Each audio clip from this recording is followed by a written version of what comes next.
Hey everybody, it's your boy Captain Hunter coming at you again. Thank you so much for taking the time out of your busy schedule to check out this show on LMH Consulting Services. If you are in the market for looking to advance in your criminal justice career, you want to take a promotional examination, something like that, or even if you're not, right? Maybe you just need interview help. I do interview assessments, right? We do mock interviews. I do a bunch of stuff along those lines, helping people to prepare for the next level in life.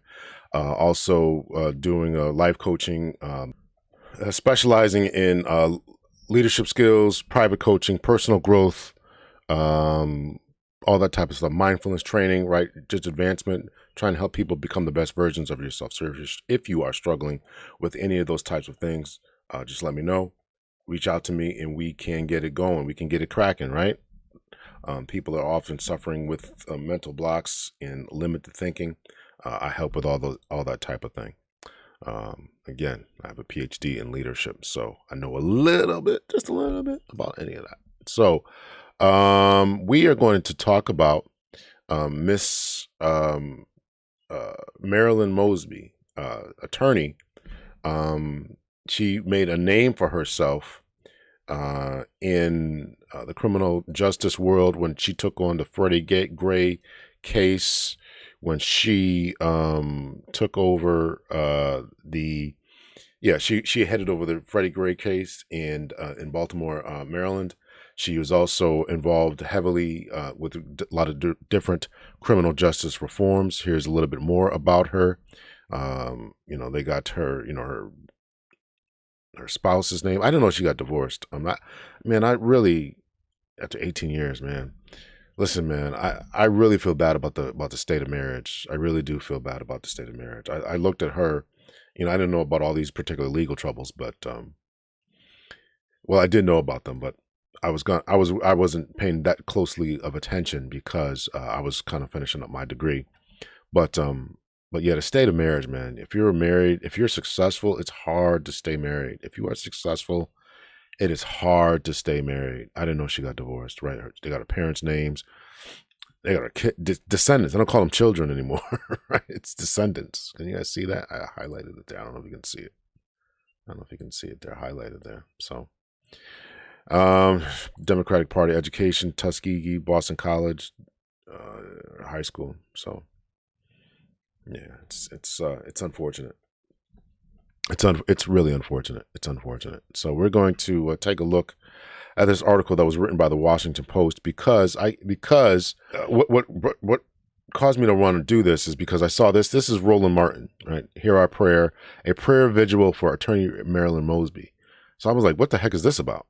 So she apparently has been convicted of but tax fraud and other stuff we'll read over. And they were doing a prayer vigil for her, asking God on her behalf to have the president of the United States to grant her clemency, to pardon her or whatever. And she's looking at really 40 years, but they're not going to give her 40 years. We'll get into it. I read most of this article, but I want to read it with you guys. This is really something, man. I feel bad. I feel bad for her. I think she tried to do some stuff to help shed light on the criminal justice system, really tried to make some reforms. I know one of the biggest reforms that she did was marijuana stops, that whole marijuana thing that was going on. So, man, this is actually disappointing to me. I'm actually kind of sad about this. So we're going to read through the story. I'll try to make it a little bit bigger here so you can see it here. Where's my picture on here? I want to make sure I can be seen here. You want to see, this is a reaction, so why is this not going up? Okay, there we go. This is a reaction, so you want to see me react and read and all that kind of stuff, right? So, yeah, I really honestly do feel bad about her. I think that's a shame that she's dealing with this type of thing. So, all right, so here we go. So on her clemency quest, some say Mailyn Mosby is leaving out key facts, right? So she's asking the president of the United States to grant her some clemency, show some level of mercy, So we'll read through this and see where it goes here. In Mailyn Mosby's first stop on her public campaign for presidential pardon, Baltimore's former progressive prosecutor sat at the table with MSNBC's Joy Reid and laid out her situation as she saw it. She prosecuted Baltimore police officers for the in-depth custody of Freddie Gray. As political payback, federal officials prosecuted her for financial crimes. Now she could go to prison for 40 years. She's not going to get 40 years. And in other words, because she, went after police officers, she thinks the federal officials would go after her for financial crimes. That makes no sense, right? Because federal police and all that are federal police, federal and local police are very much different. And why they would prosecute her for that, just she's grasping at straws there. I've done absolutely nothing wrong, nothing illegal, nothing criminal, said Mosby, 44. I know this was politically targeted. Mosby, who was recently convicted of perjury and mortgage fraud in a federal court in Maryland for lying to mortgage lenders in the process of buying 2 Florida vacation homes and falsely claiming financial hardship to access retirement money, said investigators came after her at the behest of President Donald Trump's administration. That may be true. Who knows about that? But so you can't if you don't know this, right? You can't access anything you put into financial financial 401ks or whatever like that. You have to claim financial hardship. You can't put this money away, try to get it before you retire or before your age limit, because you say you have financial hardship, and you have to fill out paperwork if you want to do that. So if you're not aware of that, that's what they're claiming she did, that she said she had a financial hardship, whether it, financial hardship, I would assume would be, and I had to do this one time, would be a hospital bill, or there's other parameters. I'm not a financial expert, so I'm not going to try to speculate on what that would be. And it may be different for different programs or different financial situations, but whatever it is, taking out loans to buy homes, in particular Florida properties, is not going to make it. Mosby has repeated that perspective in subsequent interviews with pop culture media, including the Breakfast Club. I didn't see that interview. I'm going to have to watch that. Yeah, it's on YouTube. And has received support in an online presidential pardon petition backed by more than a dozen national civil rights organizations and Democratic lawmakers within the Congressional Black Caucus. But ahead of Mosby's sentencing hearing Thursday and Friday, those who investigated her have pushed back on her version of events. In court rulings, federal prosecutors said Mosby was charged and convicted because she repeatedly chose to break the law, not because of her politics. They asked that she be sent to prison for up to 20 months, far less than a sentencing maximum of 40 years that Mosby has repeatedly cited that judges rarely impose. In response to Mosby's claims of racial animus, her critics have pointed out that her prosecutor was overseen by U.S. Attorney Eric Barron, who was appointed by the Biden administration as the first Black person to hold the job, and that her trial was presided over by Judge Lydia K. Grigsby, the first Black woman to sit on the U.S. District Court in Maryland. So even if this was a witch hunt that was started by the Trump administration, they're no longer in power, obviously. And they got some Biden people, Black people, who oversaw this. And I'm sure that they found some discrepancies or anything that was, fishy. I'm sure that they would have said, no, we're not going to proceed with this nonsense. And the original investigation into our finances, which spawned the federal criminal probe, did not come at the behest of any president, but from Mosby herself. Public records show that in July 2020, Mosby wrote a letter to Baltimore City Inspector, why would you do that?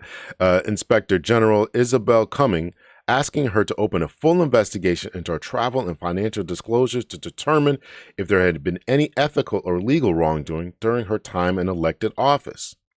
Marilyn Mosby left speak while standing next to her then husband Nick Mosby during a viewing service for the late U.S. Representative Elijah E. Cummings, Morgan State in Baltimore. Yeah, that's really sad, man. That's really sad. I didn't know she got divorced.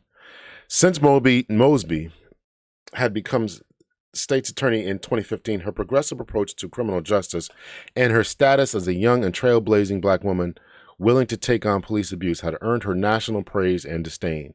Mosby believed that a particular series of stories by the Baltimore Brew and a local news station had painted a misleading and erroneous picture of her conduct in office. Now, those might have been sparring, precipitating events that some of these local places local news companies can be very, very one-sided leaning, either very much to the left or very much to the right, and maybe they didn't like her because of her police politics, and they decided to make some stories up, whatever. But then she wrote the letter to Miss Cumming, and all that. She wanted Cumming, an independent investigator, to prove the media reports wrong, Mosby said in her letter. I am willing to share with you any and all documents you request, including bank account statements, credit card statements, and inter-office financial ledgers, Mosby wrote to Cumming. The people of Baltimore have endured far too many corrupt scandals and need to know what is and is not legal. Cumming got to work, she said in an interview, making clear during letter correspondence and a meeting with Mosby that her independent investigation would be comprehensive and guided by the protocol of her office, not the direction of anyone else. The case 100% started by the letter she wrote to me, said Cumming, who is Puerto Rican and worked as a public investigator for more than 20 years, including as the Assistant Inspector General for the Washington Metropolitan Transit Authority and Chief of Economic Crimes and Special Prosecutions in Prince George's County. I never heard from a president in my life, she said. I just investigated the case I was given. During the 7-month probe that followed, Cumming requested a host of financial documents from Mosby, some of which she never produced according to the final report. And here is the final report. It's 12 pages.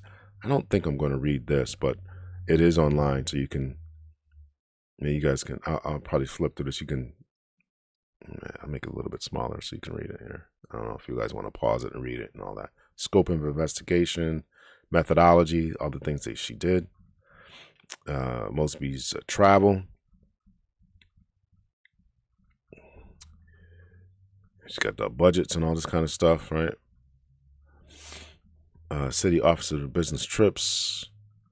Essay, tax write-offs for expense travels. Other travel, gifts other than travel. You shouldn't be public officials should not be accepting gifts. That's rule number 1. Mosby's businesses. Starting businesses while you're in office, man. None of this is good, man. Unless you shouldn't be. I don't. Listen, man. I said this before. I took conclusion. Let's see. What's the conclusion say? S.A. Mosby's. State's Attorney Mosby's broad request for an OIG investigation encompassed the travel and gifts she had reported on her 2018-2019 state financial disclosure forms, as well as other travel during that period. The investigation request also encompassed S.A. Mosby's businesses. With regard to travel, the investigation found that between 2018 and 2019, S.A. Mosby traveled out of town in her official capacity to attend 24 events and was physically absent from Baltimore for 85 days. Is that excessive? You have to do a comparison to other cities that size, what previous people in her position have done, all that. Those trips took S.A. Mosby around the United States and on 3 different occasions around the world. The majority of trips were not paid for using taxpayer dollars. Nearly $23,700 of the $27,000 total cost of these trips were paid for by sponsoring organizations. 6 of the 24 trips were paid in full or in part by the BCSAO city.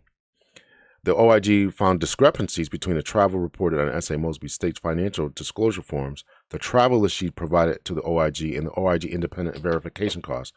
Amounts and details vary between these two sources, as well as between these sources and the OIG's independent verification costs.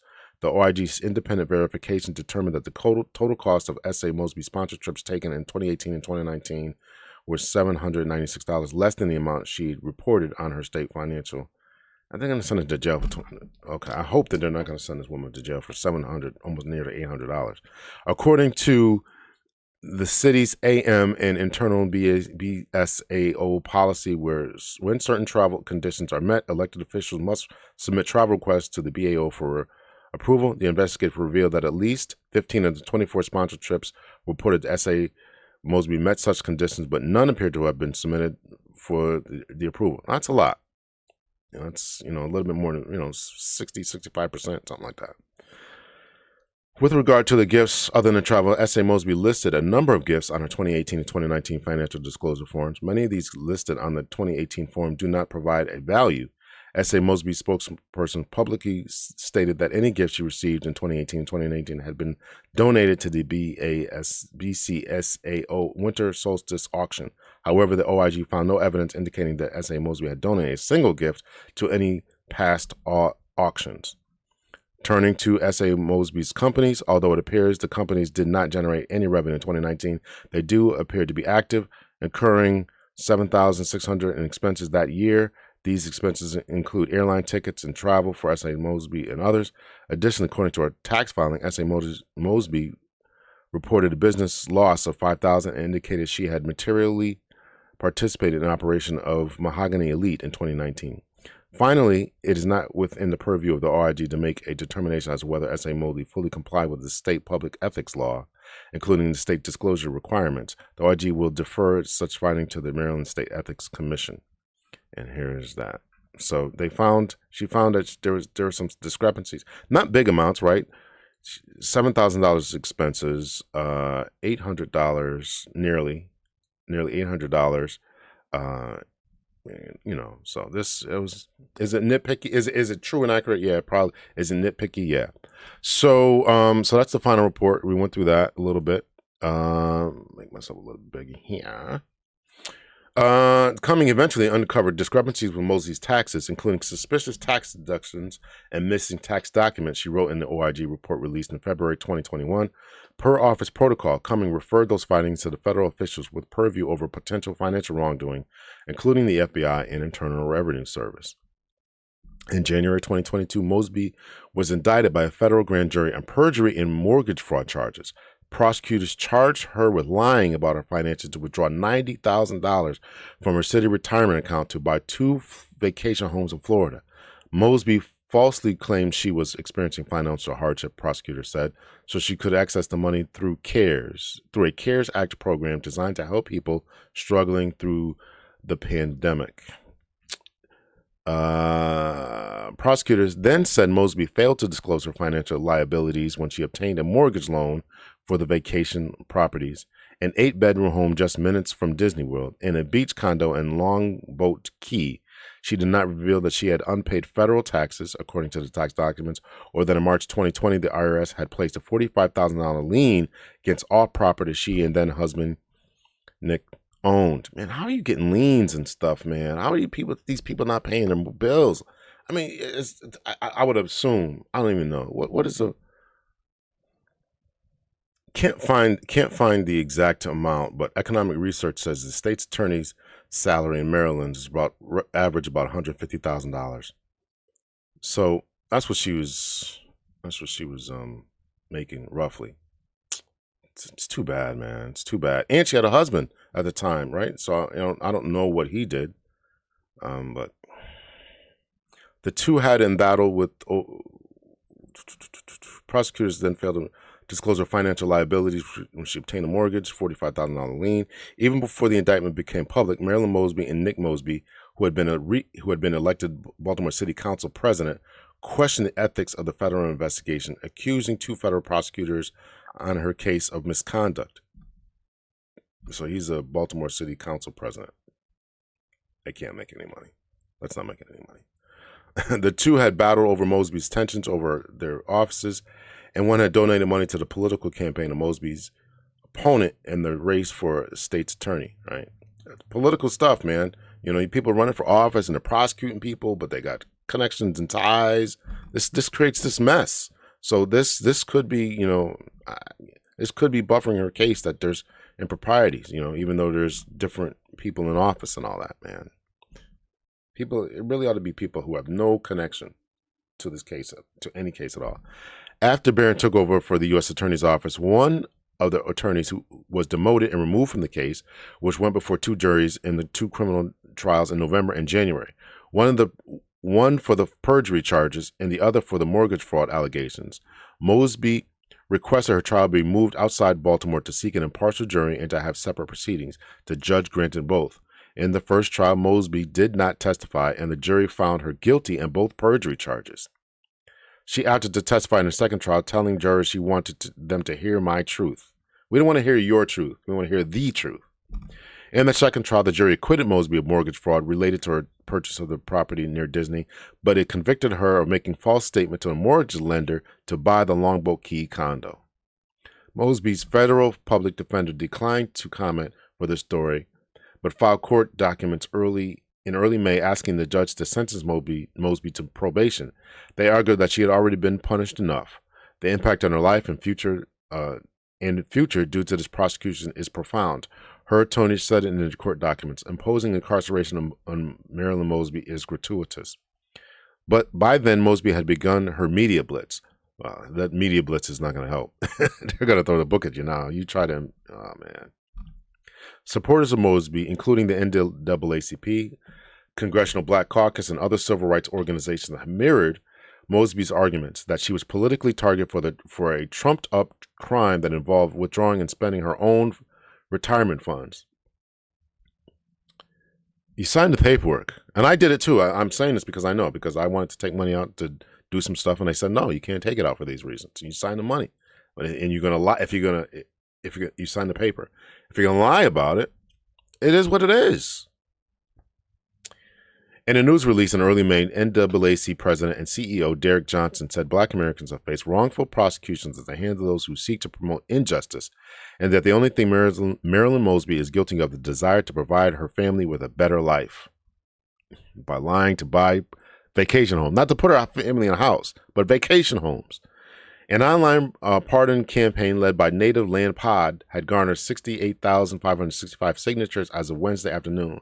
The petition outlines politically motivated disputes between Mosby and her opponents under the Trump administration. That's okay. We'll keep reading, but we went to that. It was the Trump administration that already that may have started it. However, it was her own independent investigator who did the investigation, did one of the investigations. A separate judge and a separate prosecutor who oversaw the case. The United States government, a global superpower, is actually coming for me, Mosby said on the Breakfast Club podcast. The U.S. Attorney Office declined to comment on Mosby's publicity tour. Yeah, that's bad. Mosby has asked all those she fought for as state's attorney to now stand behind her pardon campaign. Her supporters, including prominent civil rights attorney, have planned a rally at the federal courthouse in Greenbelt shortly before her sentencing hearing Thursday morning. As I record this, it's Thursday, so she's probably going to get sentenced today as I record this. To Jeremy Elridge, a defense attorney and former Baltimore City prosecutor, though Mosby's efforts not only feel disingenuous but also dangerous, tapping into concerns from Black and brown people and those who are poor who have been targeted by law enforcement. She's playing into those very real undercurrents of criminal justice system in a way that is not only unfair, but not true, Eldridge said. Yeah, I would have to agree with that. When people traditionally were targeted, had drugs planted on them, pulled over, DWB, driving while black, and all this other stuff that was occurring, and you can't tap into that undercurrent. You can't tap into that vein of trying to garner sympathy because you wanted to buy vacation homes. Because you wrote a letter asking people to investigate this, and it wasn't true. Now, I agree that the amounts weren't significant. Maybe just paying back, what is it, $9,000 total just from that particular OIG report, plus that whatever what they also found. But you make the money, just pay it back. All this stuff, man. Biden has been vocal about using his clemency powers to rectify what he has said unjustified racial disparities, mostly in drug sentencing. When asked recently about Mosby, White House Press Secretary Karen Jean-Pierre said she could not comment about individual pardon cases. Carolyn Mala Corbin, a constitutional law professor at the University of Miami School of Law, said that a pardon provides a way to show mercy or address a miscarriage of justice. Okay. Right. Nobody believes that, which Mosby said her case represents.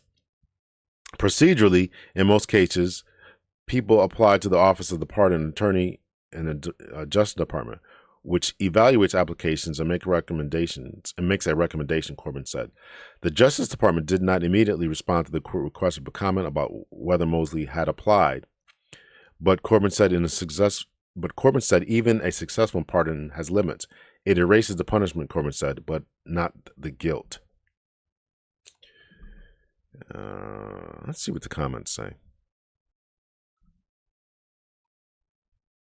Subscribe to comment to get the full experiment. Already. You're talking about. Normal persons require show of remorse to grant a pardon. Mosby claims of innocence and charging bias won't help her. Mosby wants Al Sharpton treatment for unpaid taxes and civil suit awards. Her truth is a lie, and she's playing the race card.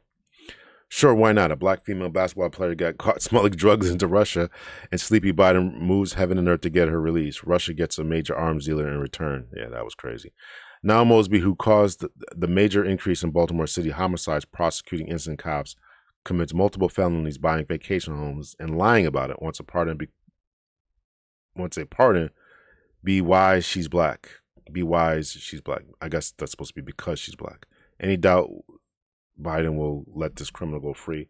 A bit of background is that Mosby obviously was aware that in recent past of convictions of both ex-police commissioner and the city Norris and the ex-mayor of city of Dixon, both were charged and found guilty of infractions and inaccurate mortgage paperwork, a small dollar amount misappropriation respectively, and behavior, if left unchecked, might have been a little problematic.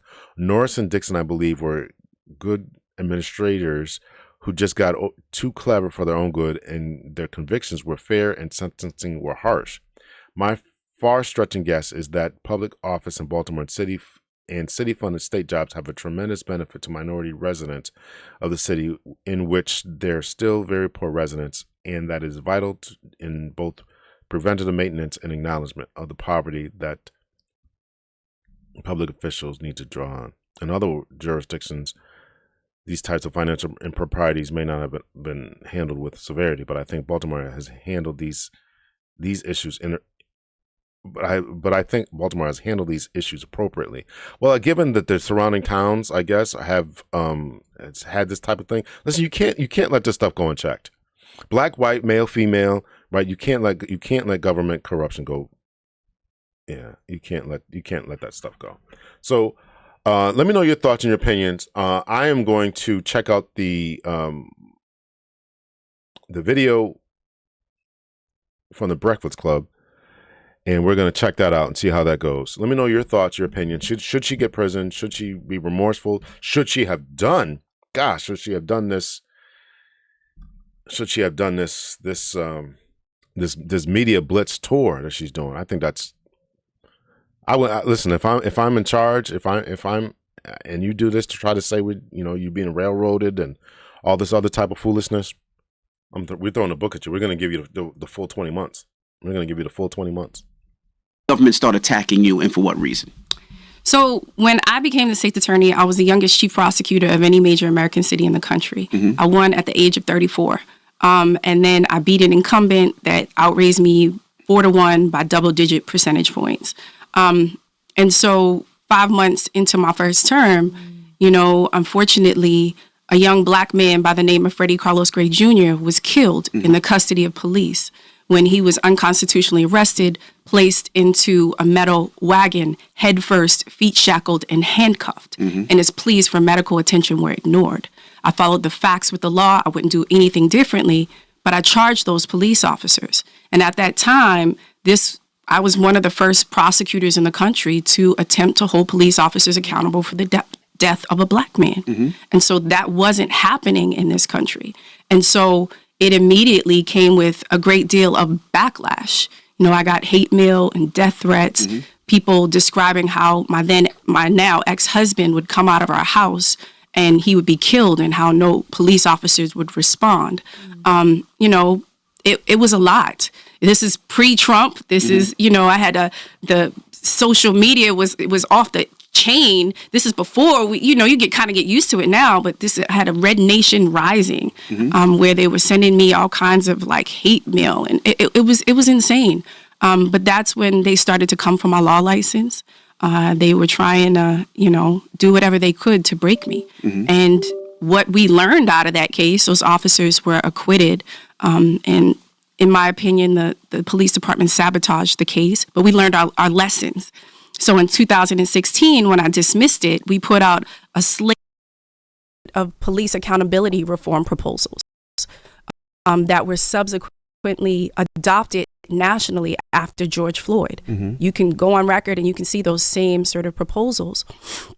But we also learned our lessons in that during my tenure, we then subsequently prosecuted 33 police officers successfully, right? So not just you didn't go after just the Freddie Gray police officers. 33 other police officers successfully. Anybody that preyed upon the vulnerabilities of the citizens of Baltimore had to deal with my office.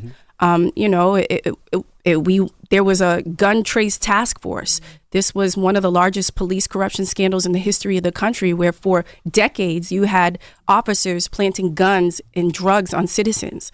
And so understanding that the credibility of those officers were at issue, we drafted legislation, lobbied for legislation, went against my colleagues across the state, and we were able to pass a vacatur statute that in the interest of justice gave prosecutors mechanisms to vacate the convictions. Imagine, individuals like that making claims on citizens and they're lying. So we had to review thousands of cases, and ultimately through that legislation that we created, we vacated the convictions of over 800 individuals. And that ain't getting you no fans in law enforcement and police unions. Oh, absolutely not. I mean, especially when the lead prosecutor on the gun trace task force, I'm gonna say this part because she shouldn't. The gun trace task force, Leo Wise, which is a lawyer who, before he went to the Maryland U.S. Attorney's Office, worked on Capitol Hill. All of his targets were black people. He goes there, he prosecutes these gun trace task force members. 5 of them are black, 3 of them are white. He doesn't go after their boss. Maryland says, oh, well, since you're finding corruption, we're going to make sure that we review all these cases. I think that this man's ego didn't allow for him to see that that was actually beneficial. If there was someone who did wrong by the law, then the conviction should be overturned. He took that as a personal affront. Not only was he the lead prosecutor on the case against Mailyn, he donated to her political opponents.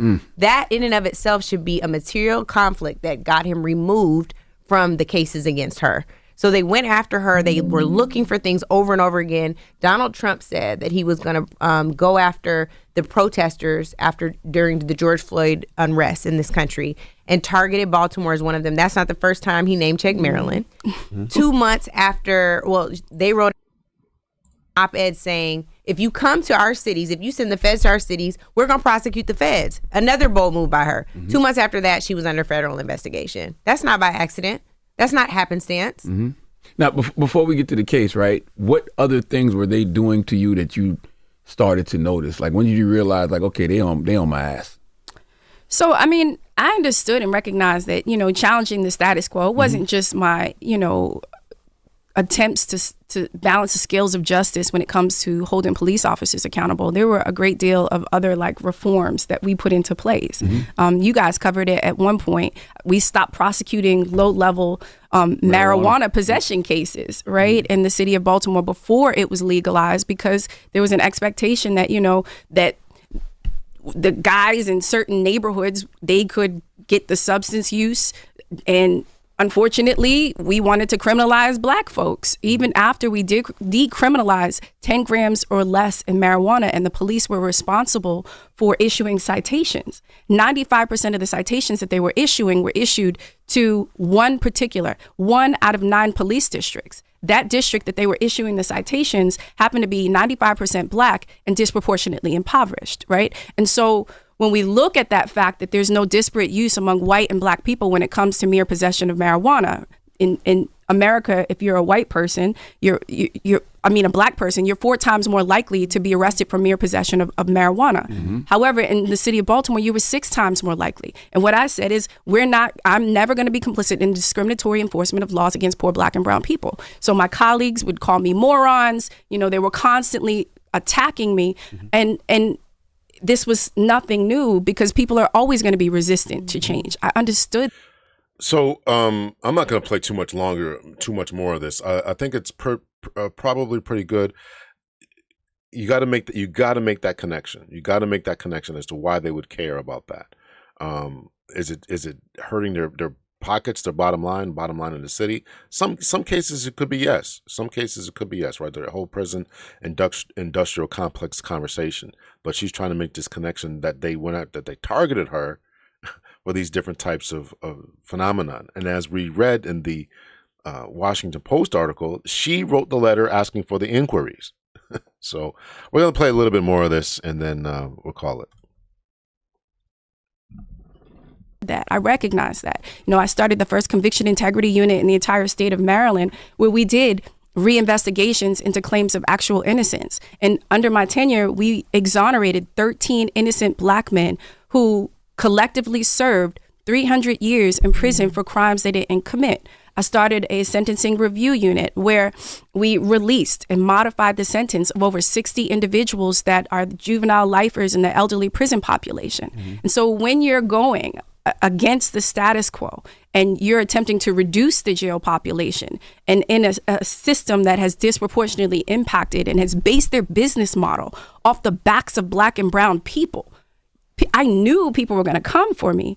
I just didn't think that they were going to use this system against me in a way in which I would be wrongly convicted and face the same sort of reality as all of those exonerees. So this is but you weren't wrongly convicted. We're going to leave it off there. Go watch the full interview. It's 40 so minutes or so. 40 or so minutes.